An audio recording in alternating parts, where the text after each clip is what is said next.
No president would like to wake up in the morning and be told that 2 of their citizens had been murdered in cold blood overnight, especially when the victims were on law enforcement duty. 2 young policemen helping to ensure law and order in the society. It could have been 3, in fact. The 3rd shooting victim, a woman constable, would you believe, is battling for her life in hospital.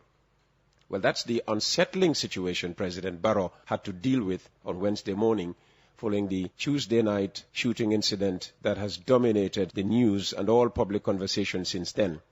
One of Barrow's closest aides now joins us for a rare second visit in a week. Ebrima Sankareh is not only the spokesman of the Barrow government, he also advises the president on diaspora affairs. He's here to share some insights into how the president feels about the killings and maiming and what he intends to do about it all. Thanks for coming in. Were you with the president yesterday at any time to be able to tell us about his feelings, his first reaction to the unprecedented crime, as he rightly calls it? Very good morning, Peter. Good morning, Gambians. Good morning to listeners across the world. Yes, we had a long chat last night over these murder cases, and like you said, it's a pretty emotional situation, unprecedented in police history in the Gambia, at least to the best of one's recollection.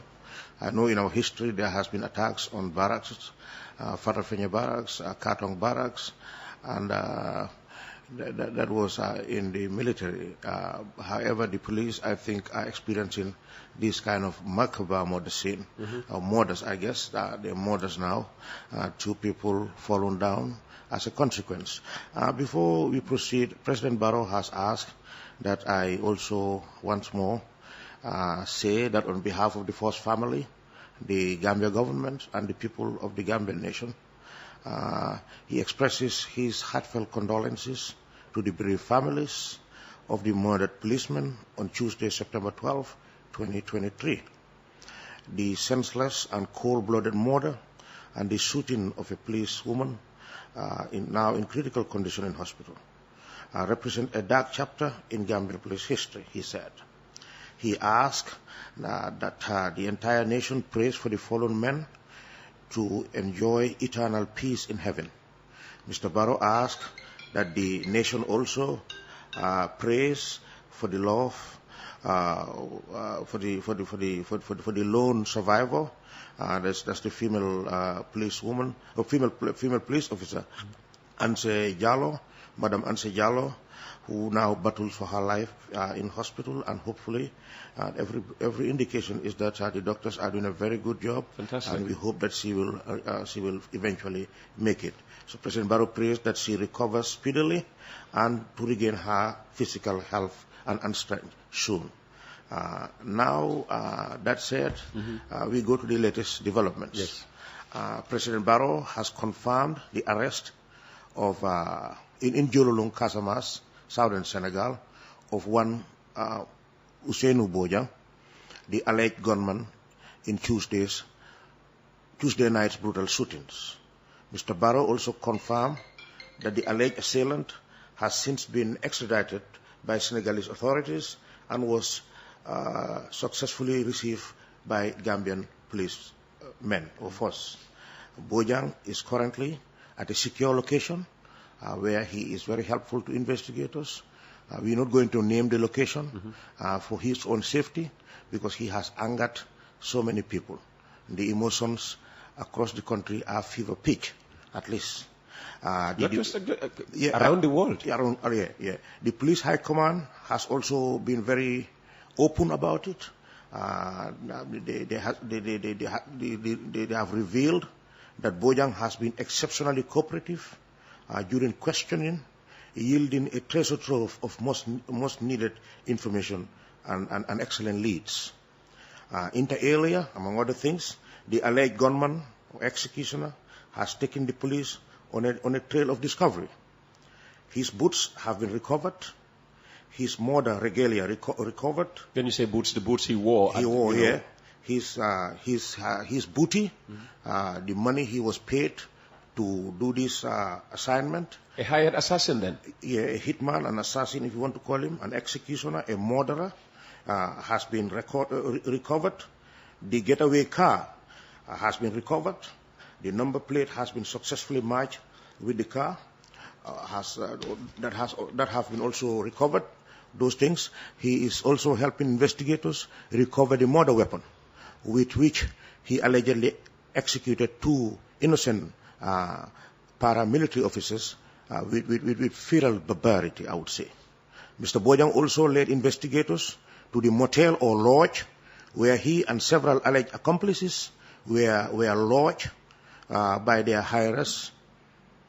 This happened last night. His occupation is that he's a security guard at the Brikama Area Council, and investigators have also revealed and matched his footage and images recorded by police video during the last court appearance of the chairperson of the Brikama Area Council. I have his photo here. I can show you. In hoodie, he actually was there in attendance and participated during that demonstration in the last court appearance. As of last night, several suspects were identified and arrests have since begun. President Barrow has assured that under our democratic dispensation, all and every person accused, no matter how heinous their alleged crime or crimes, will be accorded their rights to legal representation and go through the full legal cycle, and as in all democracies. Pasamaja will be very happy to hear that. Oh, really?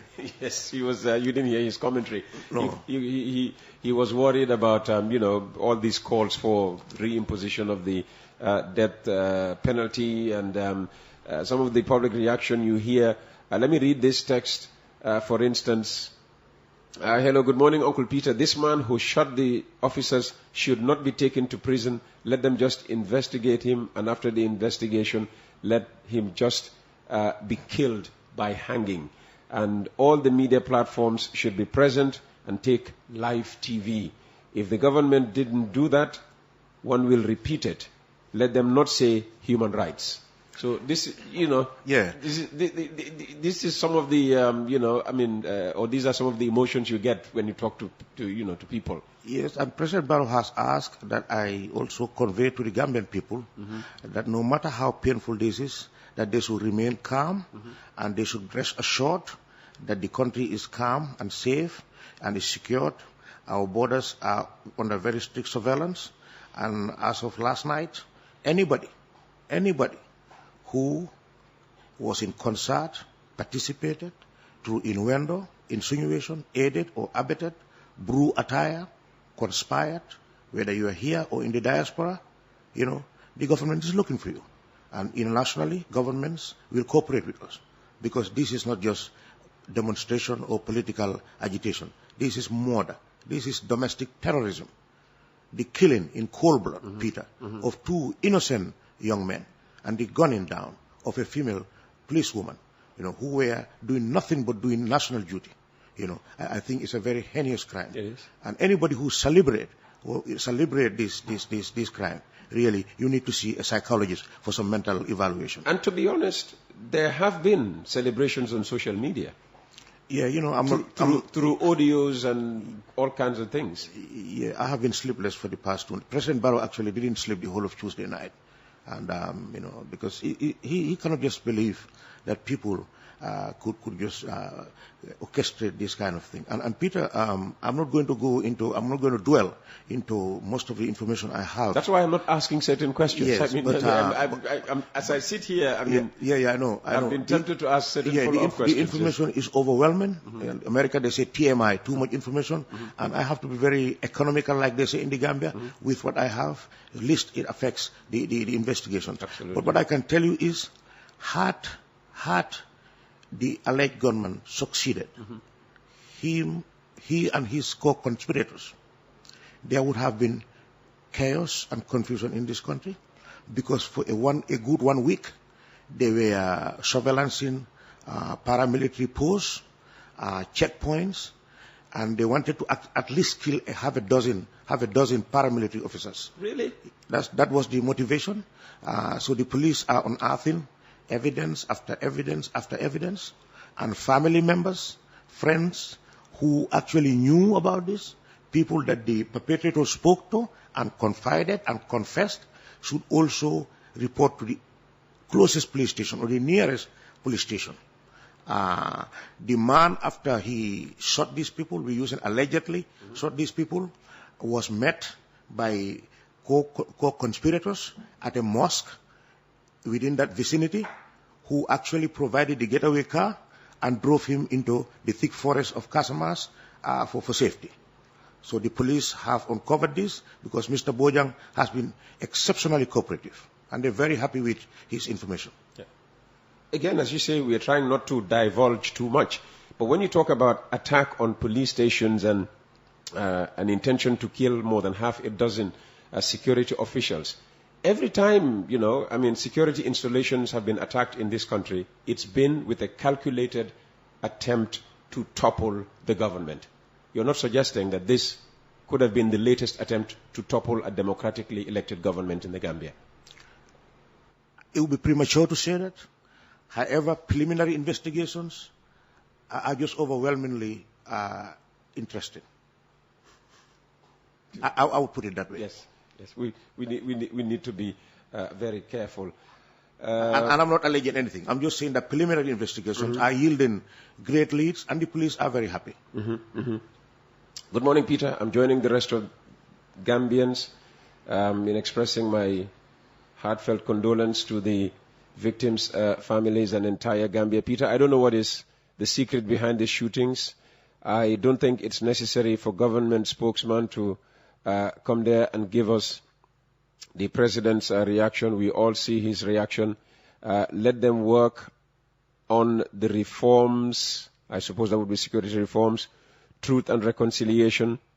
That is better, and give the money to the people who deserve. I suppose this is about acting on the recommendations of the TRRC and also moving faster with the security sector reforms. Peter, that is a great question for another day. Today, Gambians are talking about the death of 2 innocent men. That has nothing to do with TRRC. It has nothing to do. Is there evidence that these people were complicit in the atrocities that happened here 22 years ago? Absolutely not. These are young kids, Peter. So when we are addressing serious issues, let's talk about serious issues. By no means trying to diminish or devalue the significance of the TRRC. Is one thing I supported fully. But today, I think every conscious and conscientious Gambian should be worried that the people who actually put their lives on the line or in the line, and every day, come rain, come shine, on the roads, in the ravines, on the bridges, where there is hot or not, these are people who sometimes without even arms, Peter, stand there to make sure that we are secure. So I think when they suffer, every Gambian should actually feel that you've lost a family member. Good morning, Peter. My fear is the judiciary to claim the culprit's insanity proven by false medical reports. I know the police would do their part professionally and efficiently. I pray for the highest place in Jannah for the deceased and a speedy recovery for the female constable. I suppose in this matter, as President says, everybody will work towards reaching the right decision. I have no evidence that fake medical reports are a tradition in court cases. Probably the questioner knows better. I wouldn't dwell onto stuff that I'm totally innocent and ignorant about. So President Barrow has visited the crime scene. He's visited the hospital. WPC, the hospital where she is admitted battling her life. I mean, did he chat to you about things he might have said, at the crime scene in Sukuta, and what transpired between him and the victim in hospital? Until the investigations began to unravel, he actually wasn't so what the he was just so curious what the motivation. Everybody wants to know what the motive for this could attack be. is, yes. And Peter, Gambians are also very good at confusing people. After the right person was identified and arrested, they started providing images and photos of wrong people, totally innocent, that's what just to confuse people. That's what social media does. In this case, though, I think social media has done a good job I think families talking and then they saying he's in the neighborhood, he's here. So sometimes social media is not all that, No, yeah. Nobody's saying all the time. Yeah, positively put to use is a very good tool. Absolutely. Yes. But negatively. And that was why it was designed. Yeah, exactly. Yeah. Not to insult mothers and, yeah. He gave 100,000 to the victim or the victim's family, I understand. The victim's family. Yeah. Yes. That was $1 million bounty for anybody who may, in this case, I think since it's government. No, that's the bounty on the head of the guy who was running away. But I hear 100,000. Yes, the 100, and then the Deputy Inspector General of Police, Mamadou Sow, also actually gave $25,000 on behalf of the police there. And as we went to press, like we say, I know the police female network, of which the lady is a member, has also been coming together, and they plan to, I think, also visit the hospital and also give some money to help in her recoveries. All right. Let me see. There's one text here. Somebody is saying, good morning. I think we need the death penalty. We actually still have it. There's just a moratorium. President Barrow has decided to replace a moratorium on it, but to the best of my knowledge and belief, I think it is still in our books. So that's what it is. It doesn't mean that it has been quashed off the Constitution. It is still there. Okay. He just decided that there is a moratorium on the death penalty. This is the text I was looking for. Good morning, Mr. P. My condolences to the officers who have lost their lives at the hands of this killer.